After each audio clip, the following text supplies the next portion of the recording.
प्यारे साथियों नमस्कार दोस्तों। आज बहुत ही इम्पोर्टेंट मुद्दे पर अपन यहाँ डिस्कस करेंगे कि राजस्थान में जैसे सीईटी की पात्रता परीक्षा है और उसके अलावा रीट पात्रता परीक्षा यानी मेन परीक्षा से पहले जो प्रदेश के लाखों युवाओं को एक ऐसी परीक्षा को पास करना पड़ता है।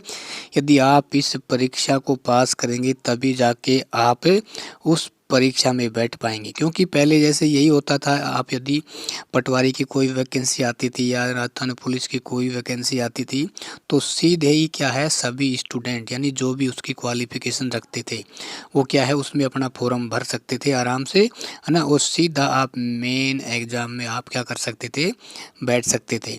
लेकिन अब की बार कुछ सालों से ऐसे नियम लागू किए गए हैं, जैसे सीईटी पात्रता है, इसको भाई साहब पहले आप पास करना पड़ेगा।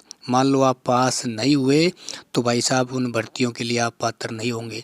क्योंकि आप सोच सकते हैं जब कोई पात्रता परीक्षा करवाई जाती है ना तो उसमें 7-7 8-8 महीने लग जाते हैं।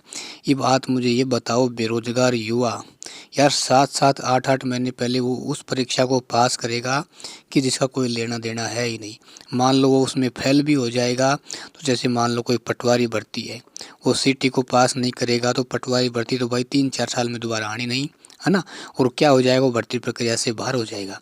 लेकिन मेरा ये मानना है जैसे पात्रता परीक्षा इनका आयोजन है वो सरकार को थोड़ा सोच समझ के करवाना चाहिए या बिल्कुल नहीं करवाना चाहिए।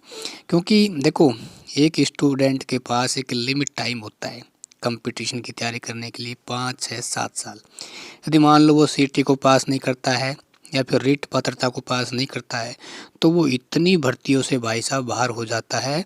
फिर उसके लिए मान के चलो कि 90% चांस है वो सरकारी नौकरी के अवसर ख़त्म हो जाते हैं, या तो वो दोबारा सीटी का इंतज़ार करे।